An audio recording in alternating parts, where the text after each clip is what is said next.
പരിപാടിയൊക്കെ കഴിഞ്ഞോ?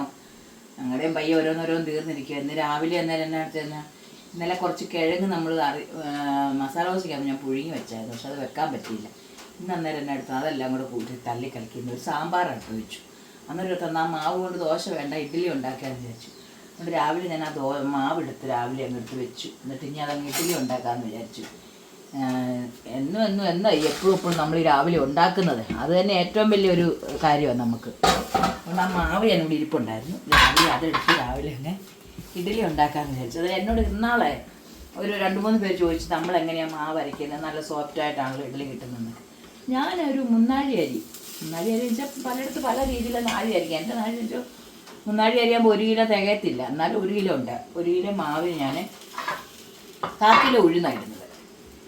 മുന്നാഴി അരിക്കും 1/4 കിലോ ഉഴുന്ന്, അതായത് 1 ഗ്ലാസ് ഉഴുന്ന് ഞാൻ അങ്ങനെ ഇടുന്നത്. 3 നാഴി അരി എടുക്കും, 1 ഗ്ലാസ് ഉഴുന്ന് കൊടുക്കും. അങ്ങനെ എടുത്താണ് ഞാൻ വയ്ക്കുന്നത്. അങ്ങനെ എൻ്റെ ഇഡ്ഡലിയൊക്കെ നല്ല പഞ്ഞി പോലെ ഇരിക്കുന്നത്. ഞാൻ രാവിലെ തന്നെ അത് ഇന്നലെ തന്നെ നമ്മൾ അറിഞ്ഞില്ല, നമ്മൾ അതിനെ അരച്ച് വെച്ചതായിരുന്നു, അതിരിപ്പുണ്ട്. അതുകൊണ്ട് രാവിലെ തന്നെ അങ്ങ് ഇഡ്ഡലി ഉണ്ടാക്കി സാമ്പാറും വെക്കുവാണെങ്കിൽ നമുക്ക് രാവിലെ ഭയങ്കര തിരക്കല്ലേ, കൊച്ചിനെ അവൾക്ക് പോവുകയൊക്കെ ചെയ്യുന്നതുകൊണ്ട് നമുക്ക് രാവിലെ പണി കൂടുതലാണ്. ഇഡ്ഡലി ആകുമ്പോൾ 2 തട്ടയിലുണ്ടാക്കുമ്പോൾ ആ പണി കഴിയും. സാമ്പാറും ആണെങ്കിൽ നമുക്ക് ഉച്ചയ്ക്കത്തേനുള്ള സാമ്പാറും ആകും. അങ്ങനെ ഇഡ്ഡലി സാമ്പാറും ഒന്ന് വെക്കുവാണെങ്കിൽ കുറച്ച് സാമ്പാർ എടുത്തിട്ട് ബാക്കി ഞങ്ങൾ ഉച്ചയ്ക്കത്തേന് വെക്കും. അന്നേരം അത് നമുക്ക് ഉച്ചയ്ക്കത്തേനാവും. നിങ്ങളുടെ എല്ലാം വീട്ടിൽ രാവിലെ എന്നതാണോ ഇന്ന് കാപ്പിക്ക്? ഇഡ്ഡലിയാണോ, ദോശയാണോ, പാലപ്പമാണോ? ഞങ്ങൾക്ക് ഇനി രാവിലെ ഇതുണ്ടാക്കിയിട്ട് വേണം ഉച്ചയ്ക്കത്തെ പരിപാടി. അരി അടുപ്പേ കിടക്കുന്നതേ ഉള്ളൂ. അത് കഴിഞ്ഞിട്ട് വേണം ബാക്കി പരിപാടികളെല്ലാം ചെയ്യാൻ. അതങ്ങനെ ഇഡ്ഡലി അടച്ചു വെച്ചു. സാമ്പാർ തിളയ്ക്കുന്ന സാമ്പാർ. എന്തിനു വേണ്ടി തിളയ്ക്കുന്ന സാമ്പാറല്ല, തിളയ്ക്കുന്ന സാമ്പാറുമായിട്ടുണ്ട്. ഞങ്ങൾക്ക് ഇന്നത്തേനുള്ള രാവിലത്തേനുള്ള ഞങ്ങളുടെ ഏകദേശമൊക്കെ ഞങ്ങളുടെ പരിപാടിയൊക്കെ രാവിലത്തേനുള്ളതായിട്ടുണ്ട്. പിന്നെ വേറെ എല്ലാം പരിപാടിയെല്ലാം കിടക്കുന്നതേ ഉള്ളൂ. കുഞ്ഞാവ് ഉണർന്നിട്ട് പിന്നെ ഉണർന്ന് എഴുന്നേറ്റ് അവൻ പിന്നെ ഉറങ്ങി. ഇത് തന്നെ അവൻ്റെ പരിപാടി. രാവിലെ ഞാൻ അരി നോക്കട്ടെ, അരി തന്നെ ആയി നോക്കട്ടെ, അരി എടുപ്പിട്ടേക്കുവാണേ.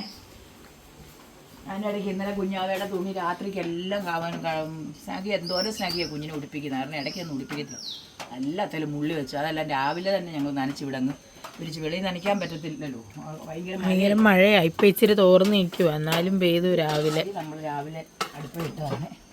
എന്തോ ആയി നോക്കട്ടെ അരി ഒന്നേ ഉണ്ടോ. നമ്മൾ അടുപ്പയിലാണ് വെക്കുന്നത്. എല്ലാവരും പറയുമ്പോൾ എല്ലാവരും ഓർക്കത്തില്ലേ, ആരും വിശ്വസിക്കത്തില്ലല്ലോ. നമ്മുടെ അരി ഒന്നും ആയിട്ടില്ല, ഇനി വേഗണം. ഇത്തിരി വിറക് നമുക്ക് കുറവാണ്, ഒന്നുമില്ല, എല്ലാം തീർന്നു വിറകെല്ലാം. അതുകൊണ്ട് ഈ അടുപ്പേ കിടന്ന് വേണം ഇതിഞ്ഞ് വേകാൻ. അന്നേരം കരിയൊക്കെ പിടിക്കും. എല്ലാവരും ചോദിക്കും, ഞാൻ പറയത്തില്ല നമ്മൾ അടുപ്പേ ഇരിക്കുന്നതുകൊണ്ട് കരി പിടിക്കുന്നതാണെന്ന് പറഞ്ഞില്ല. പിന്നെ ഈ ചോറ് ഇരിക്കെ നമുക്ക് തേച്ച് കഴുകാൻ പറ്റത്തില്ല. ചോറ് എടുത്തതിന് ശേഷം എന്നെ സംബന്ധിച്ച് ചോറ് വേറെ പാത്രത്തിൽ പകർത്തുന്നത് എനിക്കിഷ്ടമല്ല. എന്തിനു വേറൊരു പാത്രത്തിൽ പകർത്തിയിട്ട് മറ്റുള്ളവരെ കാണിക്കുന്നത്? ഈ കലത്തോട് കൊണ്ട് തന്നെ വെച്ചാൽ എന്നിട്ട് ഈ ചോറ് ഞങ്ങൾ ഉച്ചയ്ക്കത്തേനെല്ലാം എടുത്ത് കഴിയുമ്പോൾ വൈകിട്ടത്തേനുള്ള ഞങ്ങൾ എടുത്ത് മാറ്റി വെക്കും, പകർത്തി എടുത്ത് വെക്കും. അന്നേരം നമുക്ക് ആ കലം കഴുകും. ഉച്ചയ്ക്കേ അതെടുത്ത് വെക്കേണ്ട ആവശ്യമില്ലല്ലോ. അതാണ് നമ്മളിത് കണ്ടോ, വെള്ളം വീഴുമ്പോഴാണ് ഈ ചോറ് അരി തിളച്ച് വെള്ളം വീഴുമ്പോഴാണ് ഈ സൈഡിൽ കൂടെ എല്ലാം അത് പിടിച്ചിരിക്കുന്നത്. പിന്നെ എല്ലാവരെയും കാണിക്കാൻ വേണ്ടി അത് കഴുകാനൊന്നും ഞാൻ നിൽക്കത്തില്ല, അങ്ങനെ തന്നെ എടുത്തുകൊണ്ട് വെക്കും. അതുകൊണ്ടാണ് അതെല്ലാം കാര്യം. വൈകിട്ട് നമ്മളതെല്ലാം കഴുകി വൃത്തിയാക്കി വെച്ചിട്ടാണ് കിടക്കുന്നത്.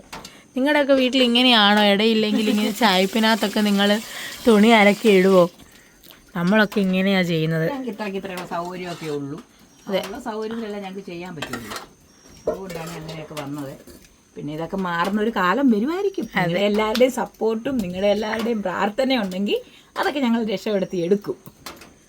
നമുക്ക് ഇനി ബാക്കി പരിപാടിയും കൂടെ ചെയ്തേക്കാം.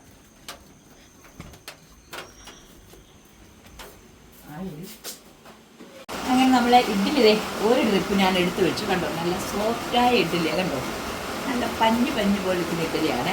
ഒരു ട്രിപ്പ് എടുത്തു. ഞാൻ അടുത്ത ട്രിപ്പ് എടുക്കാറായിരിക്കും. അതെ കണ്ടോ, കണ്ടോ, നല്ല സോഫ്റ്റ് ഇഡ്ഡലിയാണ് കൊടുക്കുന്നത്. അത് ഇനിയിപ്പോൾ കണ്ടുപോകാ മഴ കണ്ടോ, രക്ഷയില്ല. മഴ കാരണം വെളിയിലുള്ളത് എങ്ങനെ പിള്ളേർ ജോലിക്ക് പോകുന്നു എനിക്കറിയാം. മഴക്കോട്ടൊക്കെ ഇട്ട് അവിടെ ചെന്നാലും നനഞ്ഞാ ചെല്ലുന്നത്. എന്തൊരു മഴയാണ് മക്കളെ. മഴയായാൽ പിന്നെ എല്ലാവർക്കും ആകെ അസ്വസ്ഥതയില്ല. ഞങ്ങളാണെങ്കിൽ കണ്ടില്ല, നിങ്ങളോട് ഞങ്ങൾ പറഞ്ഞിട്ടില്ല അങ്ങനെ അടുക്കളയുടെ കാര്യം. എപ്പോഴും മഴ പെയ്തപ്പോഴേ ഇതുപോലത്തെ പാത്രങ്ങളാണ് നമ്മൾ അടുക്കള കൊണ്ട് വെച്ചേക്കുന്നത്, വെള്ളം വീഴാൻ വേണ്ടി.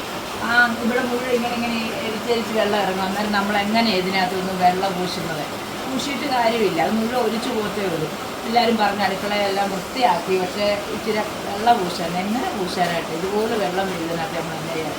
അവരോട് കുറേ പ്രാവശ്യം പറഞ്ഞിരുന്നു വെള്ളം വീഴുന്നുണ്ട്. അവരൊന്നും വന്നു പോലുമില്ല, നോക്കാൻ പോലും വന്നില്ല. ഏതെങ്കിലും വീട്ടുടമസ്ഥന്റെ ആയിരുന്നെങ്കിൽ അവർ വന്നാൽ നമുക്ക് നോക്കി അവർ ചെയ്ത്. ഇത് ബാങ്കിന്റെ ആയതുകൊണ്ട് അവർക്കൊന്നും ചെയ്യാൻ പറ്റത്തില്ല. അവർ കറക്റ്റായിട്ട് നമ്മൾ വാടക എടുക്കൊണ്ട് നടക്കുന്നുണ്ട്. പക്ഷേ വെല്ലുമ്പോഴെല്ലാം ഞാൻ പറയുന്നുണ്ട്, വരണേ ഒന്ന് നോക്കണേ, അവിടെ വന്നാണ്. എങ്ങനെയെങ്കിലുമൊക്കെ ദൈവാനുഗ്രഹിച്ച് ഒരു 2 വർഷം കൂടെയൊക്കെ ഇതിനകത്ത് കിടക്കണമെന്ന് തോന്നുന്നു. അതിനോടകം എങ്ങനെയെങ്കിലുമൊക്കെ എവിടെയെങ്കിലുമൊക്കെ ഒപ്പിച്ച് നമുക്ക് വീട് പണിയണം. നിങ്ങളെല്ലാവരും സപ്പോർട്ട് ചെയ്യണം, വീഡിയോസൊക്കെ കാണണം, ഞങ്ങളെ സപ്പോർട്ട് ചെയ്യണം. അപ്പം ഇതൊക്കെ ഞങ്ങൾക്ക് സാധിക്കത്തുള്ളൂ. അതുകൊണ്ട് എല്ലാവരും രാവിലെ മഴയൊക്കെ എന്നാലും എല്ലാവരും രാവിലെ ജോലിക്കൊക്കെ പോകുന്നവരൊക്കെ ധൃതിയായിരിക്കും. എല്ലാവരും എന്നാലും എന്നാ ധൃതിയാകും, ഞങ്ങളെ മറന്നു പോകില്ല, വീഡിയോ കാണണേ. നമുക്ക് ഇഡ്ഡലി കഴിക്കുന്നത് ഇപ്പം തന്നെ വരുന്നുണ്ട്.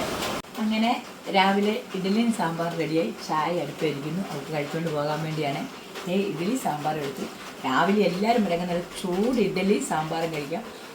മാവ് ഇവിടെ ഇരിപ്പുണ്ട്, വരുന്നവർക്ക് ഞാൻ ഉണ്ടാക്കി പെട്ടെന്ന് തരും. ഞാൻ ആരും ഓടി വന്നാലും ഇഡ്ഡലി സാമ്പാറും തരാം. അതുകൊണ്ട് എല്ലാവരും ഓടി വായോ, ഇഡ്ഡലി സാമ്പാറും കഴിക്കാം.